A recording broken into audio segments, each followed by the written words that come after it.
our discussion tonight with a distinguished panel called very simply Islam, Whose Story? Well, it's a challenge to compress the fruits of 6 years' work into 5 minutes, even more than it was putting it into a film. So I thought I'd just very quickly sketch out how it was that I came to write a book that, in part at least, is about the beginnings of Islam when, as I'm sure many of you will be pointing out over the course of the evening, my background is not in Islamic studies.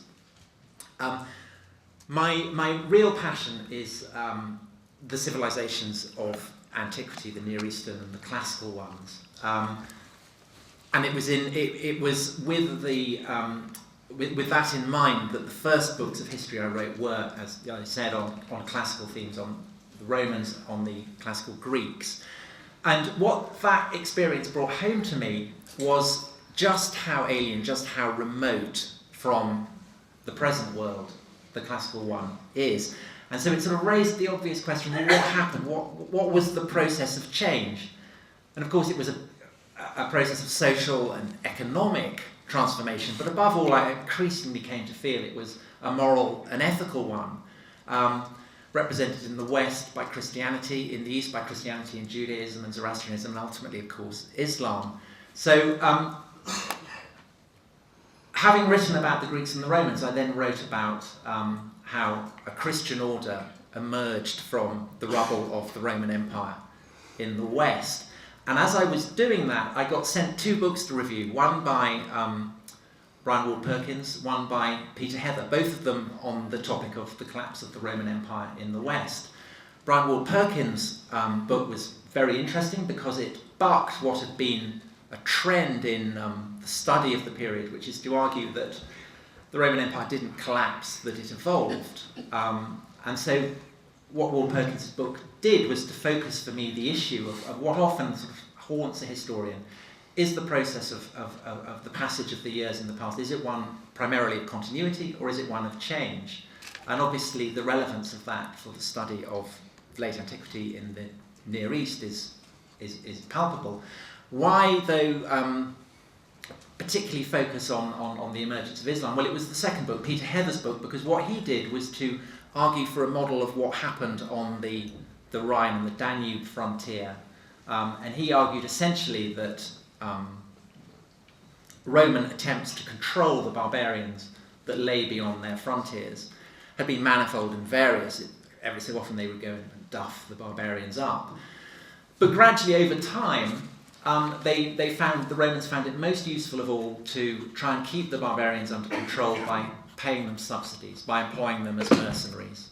And the effect of this over the centuries was that what had previously been disparate bands of tribes gradually cohered, became ever more of a political body, and in short became ever more Roman. And reading that, I wondered, well, is that possibly a model that could apply to the beginnings of Islam? I didn't know, but I thought it would be very interesting to try and explore that. And so that was the book I pitched, and the plan was that I was going to write about the 6th and the 7th centuries. The 6th century, the age of Justinian and Khosrow the Great, Roman and Persian empires, worlds that I sort of felt relatively comfortable with, and then to try and integrate it with the world of the Caliphate, the emerging world of what at the time I thought of as the Muslim world. And of course, I was aware that there was a challenge here because in academic terms, and in terms of the popular imagination, the chasm between the 6th and the 7th centuries is like a sort of Berlin Wall. It really is very, very rigid. And I wanted to try and bridge that. And I imagined when I began it that this, I would be describing the adventures of Justinian and Theodora and all that sort of Game of Thrones stuff, and it would all be fabulous.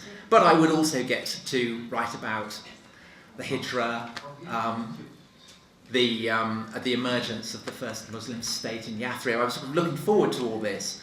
The problem came when I started looking at the sources and realizing that the earliest life of Muhammad, the earliest commentaries on the Quran, the earliest accounts of the Arab invasions were all 150 to 200 years after the lifetime of Muhammad. And this, for a historian, is obviously a big problem, because it then requires you to decide whether these late sources, and by the standards of a historian they are late, whether they can be trusted as a source for events that may have happened some 2 centuries previously. So I found myself in a bog that I had not anticipated wandering into. I felt like the fool who had rushed in where angels fear to tread. And it meant that normally it takes me about 3 years to write a book, but this one took me 5, because I had to spend a year and more just going through all the sources, studying hadith, studying isnad, all this kind of thing, to try and work out what I actually thought. And ultimately, the question came down to me. I realised, of course, the key text is the Quran. And it's key for 2 reasons. The first is that I eventually decided that the Quran, in the form we have it now, does indeed originate from the lifetime of Muhammad. That there at last there was a sort of sense of solid ground. If the Quran emerged from the lifetime of Muhammad, then we can use it as evidence for his career and for the culture that it emerged out of. But that was also where I then realised, as a non-Muslim, as someone who does not believe that it originated from God, I had to explain where did it come from. And in my attempt to answer that, I found that I was not just writing about the empires of the 6th and 7th century. I was having to go right back and look at the origins of Zoroastrianism, of Judaism, of Christianity, of a whole host of heresies and factions and cults. And essentially the conclusion I came to was that what we would now regard as the 3 Abrahamic faiths all emerged from the one melting pot. But they all went through a similar process whereby, having gone through the process of evolution, the rabbis, the bishops, the Muslim scholars then rewrote the backstory. And that ultimately is the challenge, is trying to work out the degree to which this rewriting of the backstory obscures what might actually have happened. My issue with revisionist approaches to early Islam, and I'm going to talk more about revisionist approaches to early Islam, and not specifically about the book, because I'll be honest and say I haven't actually finished the book. But I actually do recommend it. It's I was pleasantly surprised, having come across all the criticism. It's actually a lot better than I thought. So I'm actually quite enjoying it. Can I put that on the cover? Not bad. So I certainly, and actually I do think it's an interesting exercise. I mean, at this time to be looking at this. But the reason why I think revisionism has to be seen in the current context is because of the ways in which revisionism has actually been used by basically Islamophobes. Because one way in which you can read revisionism is to say, forget all this nonsense that Muslims tell you, this rather neat kind of story about how, you've got this chap, Muhammad, he goes to a cave, angel comes to him, he has this revelation, he preaches, he establishes a community, they go out, establish a polity, then suddenly they burst out the peninsula, you have this massive empire based on faith, and they're motivated by faith. Forget all that story, that's all false. And let's look at a different story. And this is the definitive account. This is what, in a sense, people have hidden. There's, in a sense, been a massive conspiracy. So we are going to tell you what actually happened, which I think is a really problematic thing for a historian to be saying. This is actually what happened. I tend towards a postmodern approach to history. Some others might disagree, but anyway. And also, not only will we tell you this is actually what happened, we will actually tell you what the nature of Islam is, how certain doctrines developed, where they came from, and also we will tell you what the fundamental signifier in Islam, the Quran, really is. For example, it's not really in Arabic, it's in a different language. Right? And so fundamentally what you're doing is you're taking the story of 1 billion odd people and basically trashing it and then replacing it with something which you're definitively saying, this is actually what happened and this is the signifier that they had. Now that context is deeply problematic for me. And I'll give you one example of how this was effected not very long ago, about a decade ago. I'm sure some of you will remember a famous, infamous article on the origins of the Quran, which was published in the Atlantic Monthly in 2002, so about a decade ago. And what that article did was it basically drew upon various strands of revisionist scholarship, which questions when the Quran came about, that basically didn't come about in the lifetime of the Prophet. The language it was written in, basically it wasn't written in Arabic. The text, how did the text get codified? Basically it developed over time in the sectarian milieu. The sectarian milieu has already been alluded to by Tom. And so it gradually emerged over time. And so basically, when you look at this text, it's quite difficult to understand how it can possibly be a revelation. It's something which is concocted, constructed over this time. And so the punchline is, if anyone is going to base their actions on this text, they're fools.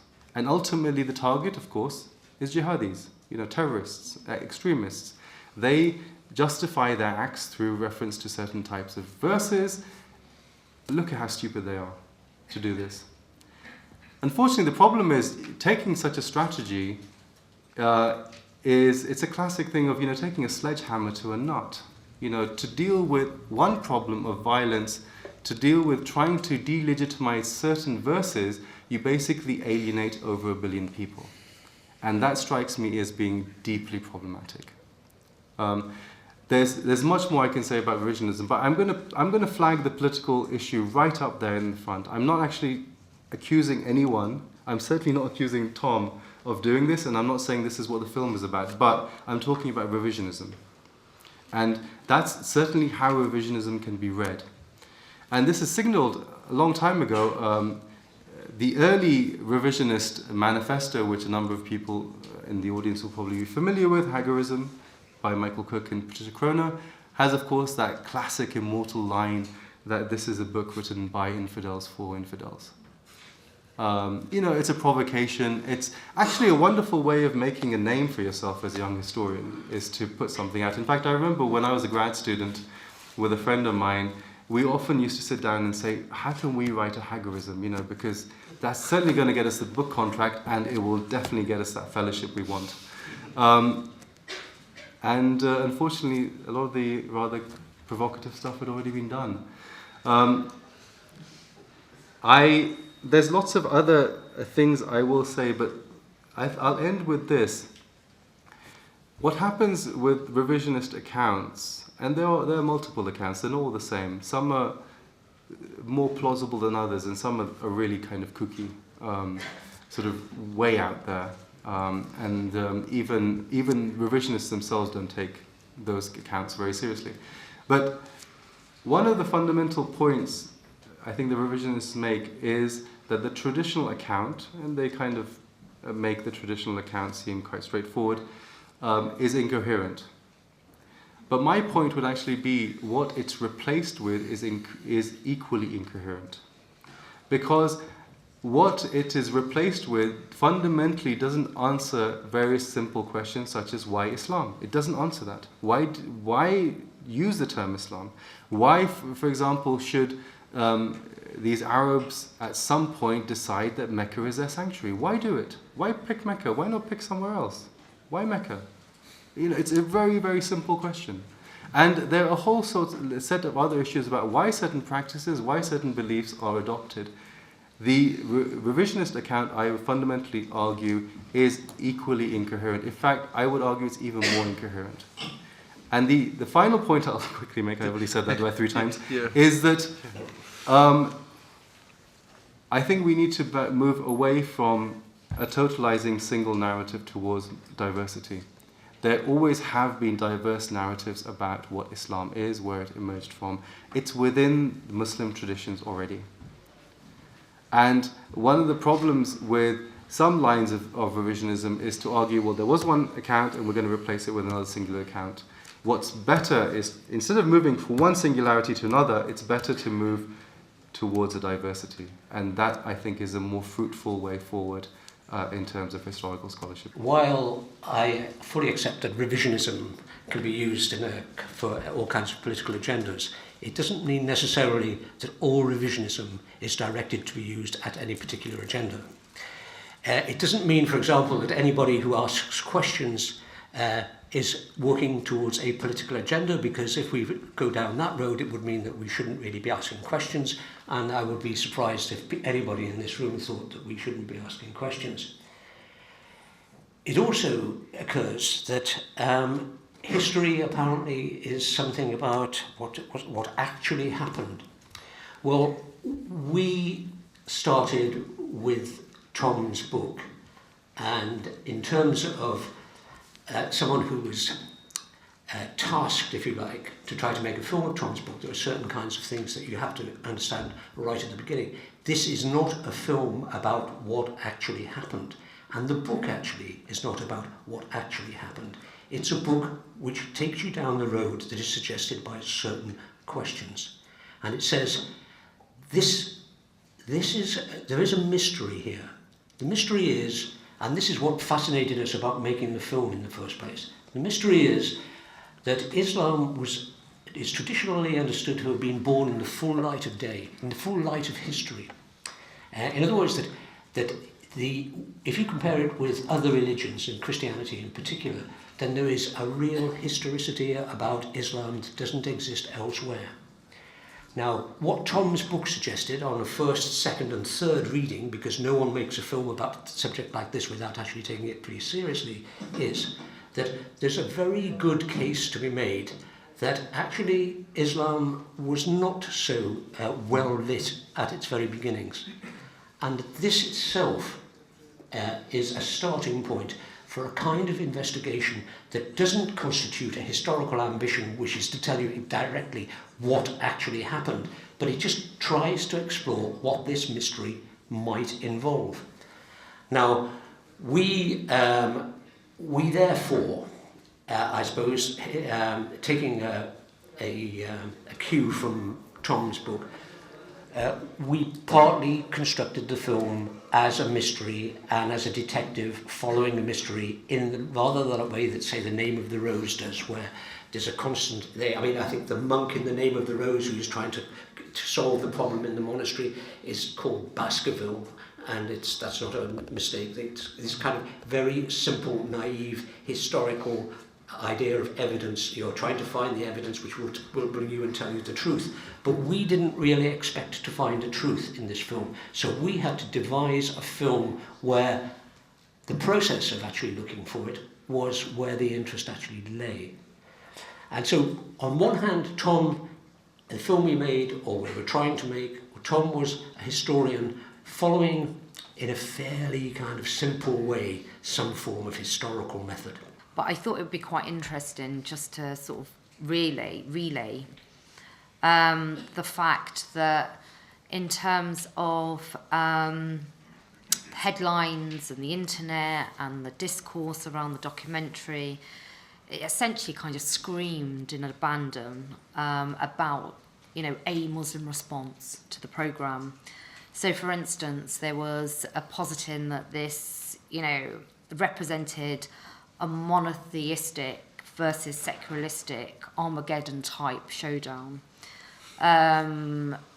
Another sort of comment that I came across was that it simply amplified consternation in the European psyche, reflecting a so-called heightened Islam-bashing, hating, stereotyping that prevails in Western media and culture. It also led to internecine, internal communal debates about the validity of religious and intellectual inquiry within Islam and why in the modern age it should be exempt from critical appraisal, and this in part sort of touches on some of the stuff that Sajjad has referred to. We're all familiar with the fact that a death threat was issued against Tom Holland, which led to the pulling of a special Channel 4 screening.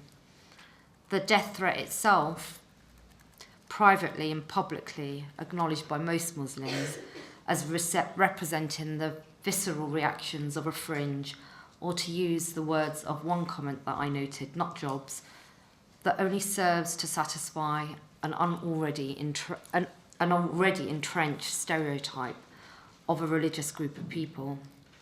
It also raised some quite interesting issues for me around free speech and liberty, alongside the words of one journalist, whether Islam itself can ever accept any type of criticism. It also led to widespread condemnation of Channel 4, including questions about whether or not the broadcast had breached Ofcom guidelines. And depending on who you believe, between 1,000 or 2,000 complaints to the principal broadcaster as well as to Ofcom. I want to just do a short exercise. Can I just ask all of those people in this room who are clear about the role of Ofcom, including its specific remit, to put their hands up? Right, so I've just noted approximately five hands.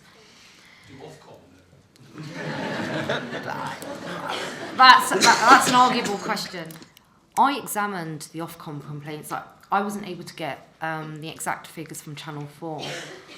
But in terms of complaints to Ofcom, in week one, which was a week of broadcast, there were 244 complaints to Ofcom relative to 157 for the infamous BBC drama or comedy show Citizen Khan, compared to 45 for the opening ceremony of the Paralympics, compared to 24 for X Factor. Week 2, there were 32 complaints about Islam, the Untold Story, relative to 29 for Citizen Khan, but none for X Factor. Week 3, no complaints, relative to 11 complaints for Citizen Khan. Week 4, no complaints, relative to 14 for Citizen Khan. And week 5, no complaints, relative to no complaints for Citizen Khan.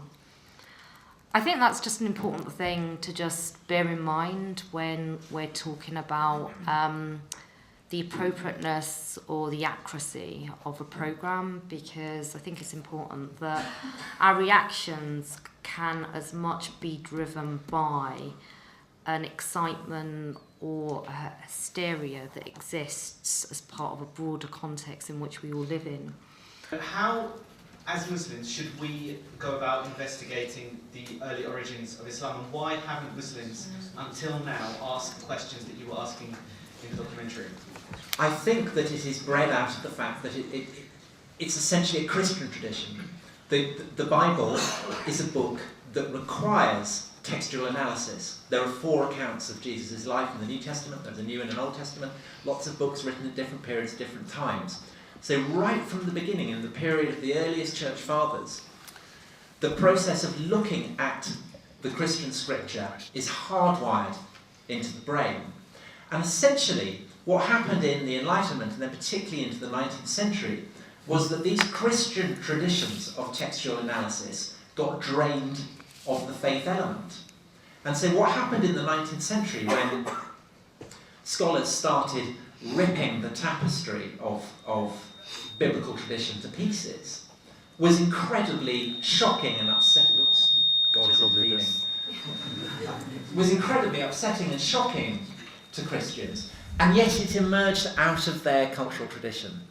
The problem, and it's a huge problem, and I'm incredibly aware of it, and I have tried to tread as sensitively as I can, that there is nothing within Islam that would encourage that tradition, because the Quran is to Muslims what Jesus is to Christians. It's the intrusion of the divine into the earthly.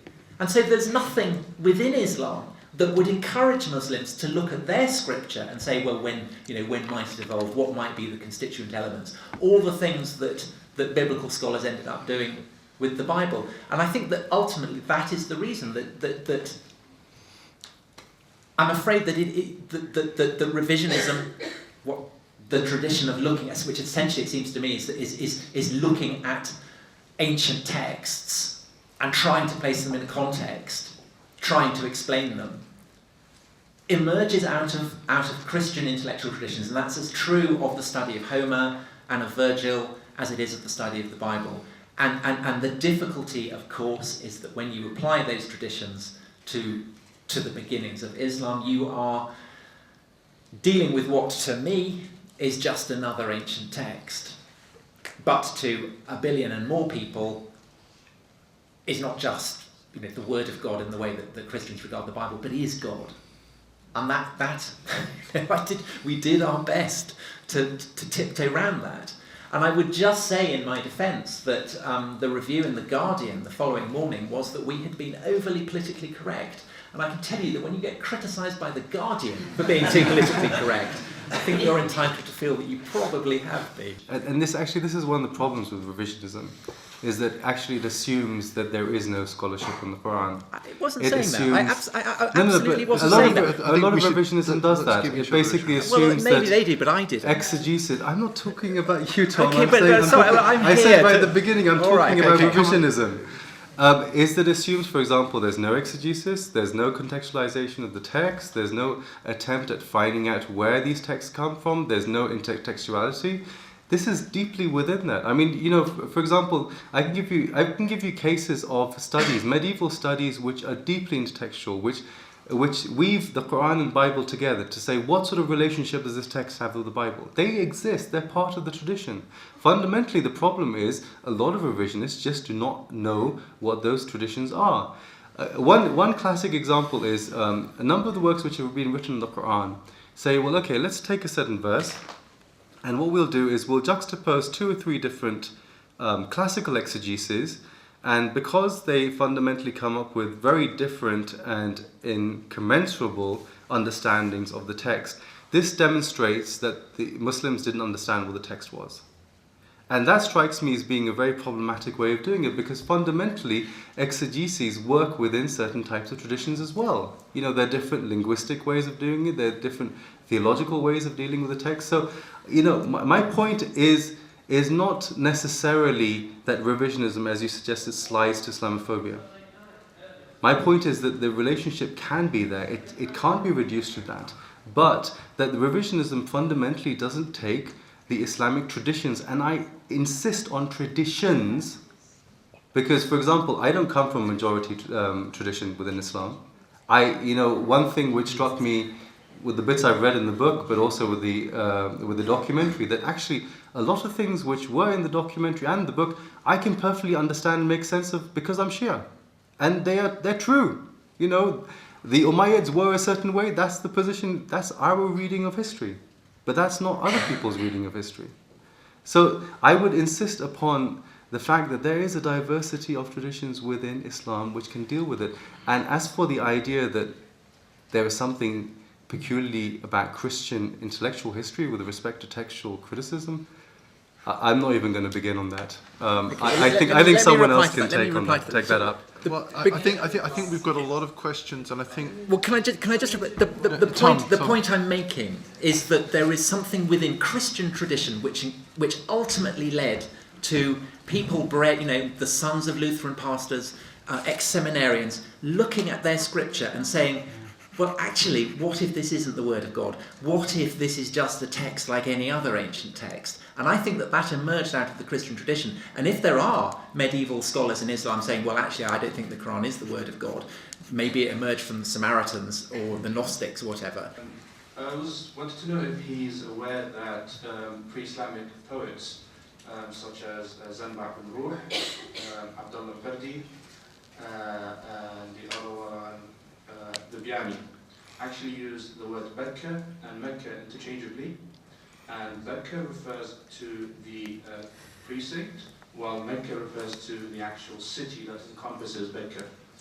Is he actually aware of any of these studies? There is a problem, because it is an incredibly ornate, beautifully structured, subtle, sophisticated, totalizing system in which ultimately everything serves to back up the claims of everything else. Now the challenge, as I found when I was trying to pin down what comes from where, is that if you rely purely on the isnad, on the hadiths, on the various structures of proof that demonstrate supposedly that the poetry, the sayings of Muhammad, the details of his life, the details of the conquest, if you can accept that the isnad are authentic, if you can accept that sort of tradition is a reliable guarantor of transmission of a tradition, then you can buy into the entire system. The problem comes if you can't do that. And essentially, the reason that I spent so long investigating this was to decide what I thought. And ultimately I decided that I couldn't put my faith in it. I don't believe it. And so ultimately, the question of why am I not paying attention to medieval commentaries on the Quran when I'm writing about the origins of Islam? It's much the same reason why I wouldn't go to Augustine for an explanation of what might have happened in early 1st century AD Palestine. It's why, were I to be writing about what happened in Dark Ages Britain, I wouldn't go to Chrétien de Troyes. It doesn't mean that I regard Chrétien de Troyes or Augustine as peripheral minor figures. Not at all. I stand in awe of their achievements as I stand in awe of the intellectual achievements of the Islamic Golden Age. It's just that as sources for what happened in a specific period of time, I find them inadequate for reasons that I spell out in considerable detail in this book. And I should add as well that I do not do it in a spirit of aggressive certainty. Sajjad, if you had got to the chapter on Muhammad, you'd have discovered that it was titled More Questions Than Answers. I'm not offering this as absolute certainty because I do not think that certainty is possible. I offer it as conjecture. It is my attempt to try and arrive at an explanation that satisfies parameters of evidence that satisfy me, that are drawing on the intellectual traditions that I represent. I don't want to give the impression I'm against critique, and I certainly don't think that a lot of scholarship in the past was either against critique. You have very important medieval theologians who actually begin with a position of doubt and actually deconstruct what is received wisdom, and then they say, well, okay, on what basis can we produce a system which is more certain? And actually they use the word certainty. How do you arrive at certainty? Because ultimately all of the knowledge systems that they're familiar with is about how do you move away from sort of ignorance or uncertainty towards certainty.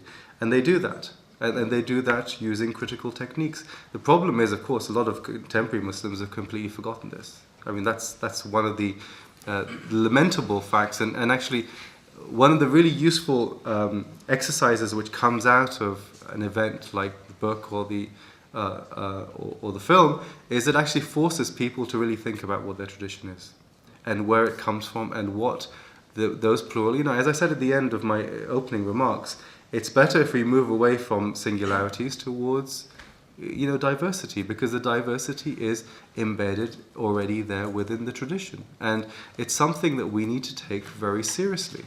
It's also, I think, very good historical approach to say, instead of saying, well, this is a particular account which is in some way definitive, to say that, well, actually this is a particular account, and this is a particular account, and this is a particular account, and so forth. And I think people did that. And actually there is a hell of a lot of theologians who, for example, did not think that the Quran is the word of God. And I can give you examples of that in very early period and certainly in the medieval period as well. And of course there are theologians nowadays who agree with them as well. Yeah. I mean, So, were there any theologians who actually thought that the Quran is God? If I'm not I misquoting definitely some- don't, and that's completely that's problematic in the monotheistic system. Although, of course, the opponents of those who held that the Quran was the uncreated word of God were accused of precisely saying that the Quran is God. One of the things that became apparent was in the Ofcom reports how few people seemed to be reacting to it. But the popular reaction, the popular portrayal, was one of intolerance. I thought this was incredibly sad.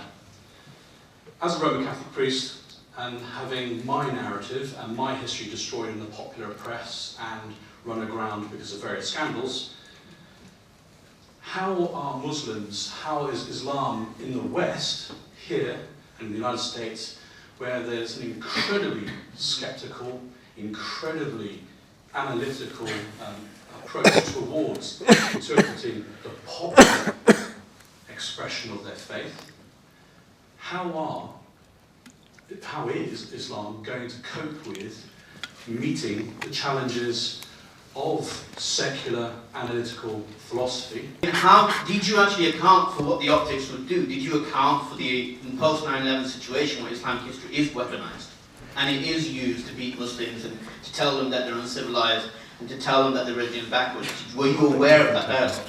One of the few people, I don't know, 2,000 people who wanted to complain, I didn't do it, but I did want to.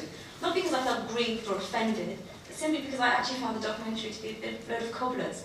It kind of, I'm sorry to say, it sort of portrayed you sitting in a room pondering on the enormity of what you were about to reveal, but you didn't really reveal much. It was a bit like a conspiracy theory, you know, who killed JFK and what's Islam about, but you didn't really answer anything.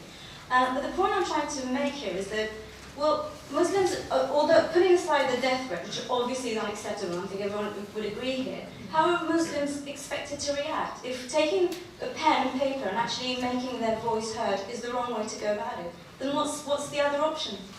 Both really interesting. Well, actually, all three questions were really interesting. Just an initial response to the second question posed as to wanting to complain to Ofcom but didn't, and then actually making a point about the way in which the programme itself was, the treatment around the programme in terms of the editorial decisions made and the look and the feel of the programme in light of some of the stuff that you've echoed. I think you're right that we've got to acknowledge that programming of this nature doesn't exist in isolation. It exists in a broad social, cultural, political context, which is as much framed by things that have happened 10, 15 years ago, 9/11 being the most obvious kind of frame of reference. You know, and I think a appropriate response is for the Muslim community's diaspora globally needing to be, one, much more media literate and savvy and much more tactical, and being much more mindful, clever, should I say, or creative in terms of the battles that it chooses to engage with, how and why. I think we've, you know, certainly in this day and age, you know, we've got to be much more alert that despite a legislative context or landscape, you know, that's monitored by an institution like Ofcom, you know, we actually operate in a broader global media ecology that, you know, doesn't really respect national legislative boundaries. And as much as a community where in some respects needed to respond to particular types of programs, both in terms of content and the editorial approaches that are adopted, we're also having to deal with a discourse that's out there in the internet ether that's been driven by, at times, quite insidious and dangerous ideologies from across, you know, across the spectrum, be they dangerous religious ideologies from within our own communities or from other religious groups or political ideologies. I think it is unhelpful that to date it seems that largely the reactive and the marginal, or what I consider to be a marginal and fringe Muslim voice, gets much more dominance or prominence in mainstream media. But I think that a reversal is very clearly underway, in so much as there's a growing body of not only heavy giants, but also really informed, interesting commentators from Muslim civil society, which need to be given more platform. Well, I mean, I think that most people in this room are probably better able to describe Muslim sensibilities than I am. What I can say about the film is that, remember, we obviously understood that Muslims would be watching the film and probably watching it very carefully and probably watching it, perhaps watching it with some discomfort. But we were also making the film for a huge non-Muslim audience, which we had to bring along with us. And certainly there's no part of my, I do not recognise the idea that we are, on one hand, were some form of civilising, on some kind of civilising mission, seeing everywhere around us some form of, I don't know, superstition and barbarism or whatever the suggestion was. This was not what we intended to do at all. What we were trying to do was to prompted by some of the interesting questions that Tom asked in his book, we were trying to make a film which looked into the nature of historical inquiry, which touched the idea of how is it you can know anything about anything, and which reintroduced an audience which shared, if you like, with Tom, a kind of nostalgia for a world of faith. But had no way of articulating it because such ways have now disappeared largely from our cultural scene. And the interesting thing is about what you said was that I was working with a presenter who was about to publish a book which was about, amongst a lot of other things, which was about the origins of Islam. And yet the film was designed actually to make him look as if he'd strayed into a labyrinth and lost his way and didn't actually have the sort of means by which he could make real sense of this. He was lost because he'd strayed, as it were, in some ways, out of his depth. Now, that was quite a courageous move for somebody who was about to publish a book to adopt. And I think that was what we were attempting to do. And in all what you call the optics, but in all the kind of image systems, it was to say that here you have a huge expanse, a huge civilization, a faith which is absolutely imponderable for even many adherents of the faith. It's so deep and everything else. How can you say anything? How can you go in there with an investigation and come out with anything that you can actually say as being certain or true? Now, I have got a great deal of sympathy for people who say that revisionism or asking these questions or skepticism, as it were, removes certainty and leaves only uncertainty in its place. But unfortunately, that is the world we live in. And in a sense, I suppose, what we opt for is better than, that uncertainty is better than simply blindly not asking the questions that need to be asked. I'd like to know a little bit more about the Islamic research that went into it. Why do you think there is a skepticism, even we claiming Muslim, the follower of the truth, that we should be skeptic about investigating the truth? If I'm really secure that it is truth, then why should I not allow every Tom, Dick and Harry to investigate the truth? A question about why are we so uncomfortable then with singularity? And I have to say that I respect Tom for engaging with this actually, for spending 5 years doing this research. And I think the reason it's hard for us is because in the contemporary context, Muslims aren't engaging with these questions, which we should really be asking ourselves too. But my concern is that, you see, religion is not the same as history. And the philosopher Iqbal said that religion was about consciousness raising. So the question I wanted to ask you was that what was the impact on you personally in doing this research at this depth, and also engaging with the Muslim world. I'm quite relieved. On the one hand, I'm a 1950s imperialist with a swagger stick, telling everyone what to believe, and on the other hand, I didn't tell anyone anything at all. So I suspect that we probably got the balance right based on those 2 points of view. I feel quite relieved. Somebody asked me what my conclusions were.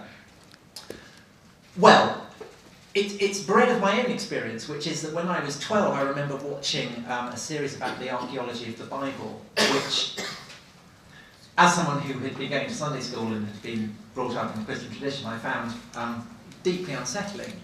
And of course, the whole, as I mentioned earlier, and as Kevin said, there is a sense in which this process of historicisation of religion is like a sort of universal acid. It burns and it corrodes, and there is no keeping it at bay. And I very much feel, having looked at developments in academia, that this universal acid is out there and it is bubbling away, and it is corroding the foundations of Islam as it has corroded the foundations of every other religion.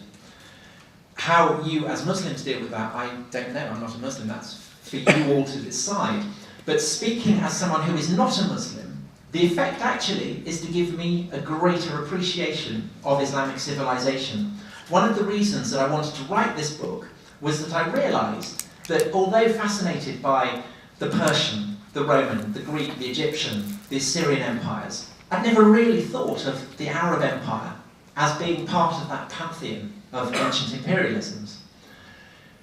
And part of the reason for that, I realise, is that subliminally, I just had this idea that, Islamic civilization had been given to Muhammad on a plate. It was sort of a cheat, It had just been given to him and the whole thing had been wound up and that was it.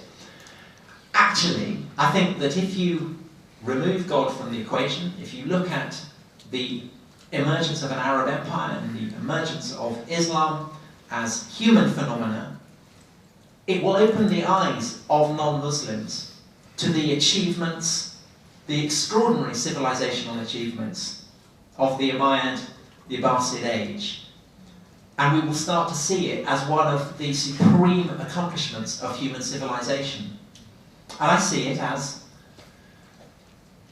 the balance to what was going on in Europe, where likewise there was violence, savagery, brutality, and that brutality and savagery was tamed by a faith that taught that all humans were brothers and sisters, taught that it was important to look after the poor and the weak.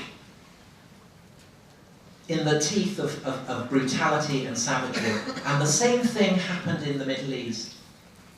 Actually, to look at the emergence, the construction of Islam as a human phenomenon is to see conquered peoples, Jews, Christians, Zoroastrians, slaves, the descendants of slaves, constructing a faith that gives them a dignity that tames the pretensions of the autocratic Umayyads and the Abbasids, to the degree that ultimately the caliph becomes a neutered and irrelevant figure.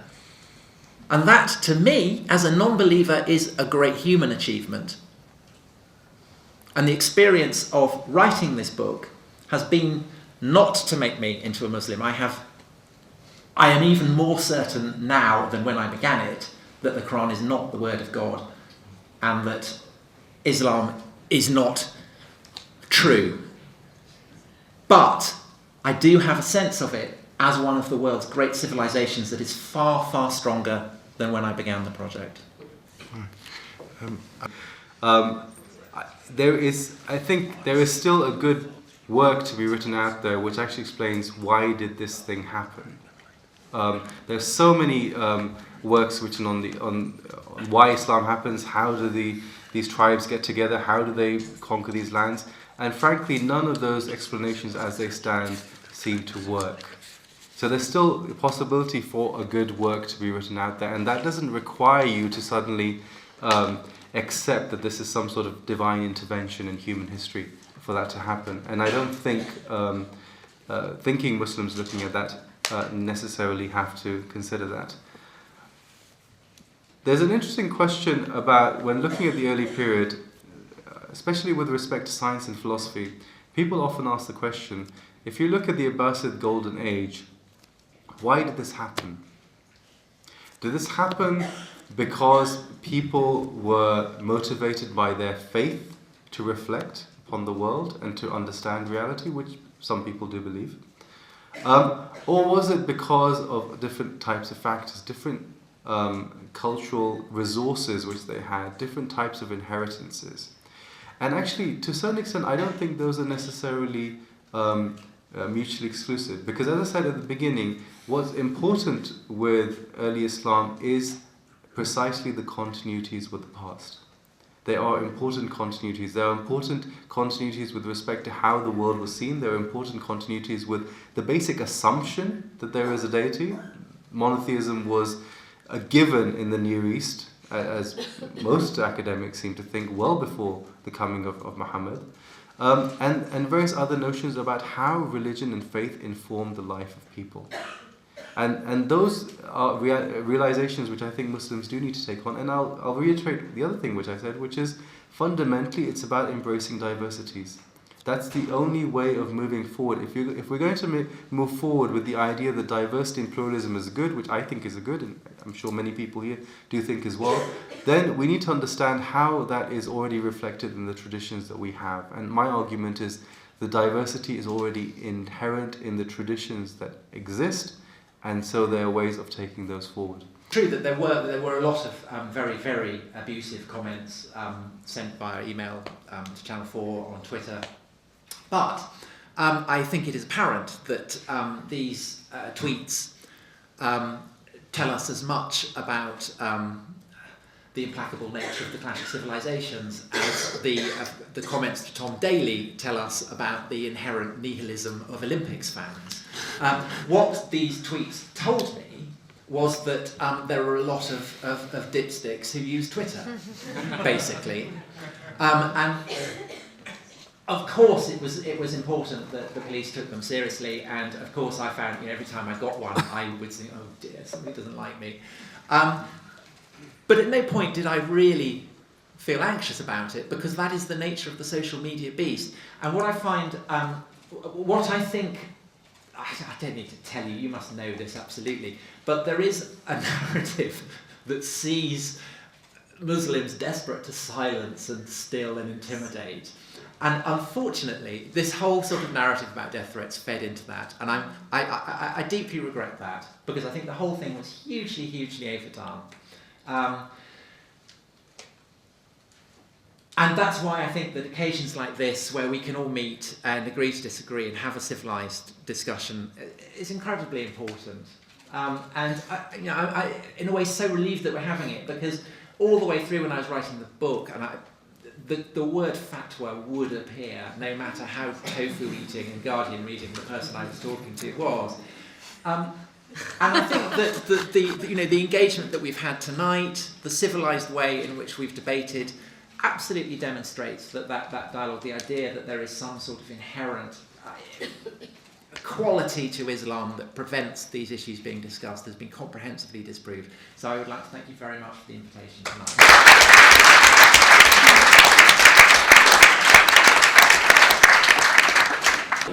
Well, when the film went out, I was very keen to engage with the many critics of the film, but it was very awkward to begin with, because there was such a sort of tidal wave of comment and controversy that it was very hard to get my voice heard. So I really welcomed the chance to come to an event like this, to meet people who, of course, I knew wouldn't agree with me, but who would be willing to agree to disagree and at least give me a hearing. And I think, I really hope that it's been valuable for everyone. It's been valuable for me, and it's been valuable for those who've come and attended. I have quite enjoyed the experience, rather in the way of, a batsman facing very fast bowling. I sort of feel, bloodied but battered, but I've survived and I've come out of it. So yes, I have enjoyed it. That I think that this method of inquiry, this historicisation of religions, is something that within the West has been applied to all the religions. And I think that a Western form of Islam, as it will doubtless emerge over the next decades and centuries, will be one that has taken on board this process of historicisation. I think the event was very healthy discussion. I haven't watched the film nor read the book, but I got a lot from being in tonight, and I think the author and the director and some scholars as well, having that perspective was really good. I thought it was fantastic, actually. It was brilliant. I mean, it was a shame it was so short. They all spoke, yourself was included, so articulately. And, we're all sort of on the edge I was on the edge of my seat with, biting my nails and stuff and actually thinking and listening intently. It was really good.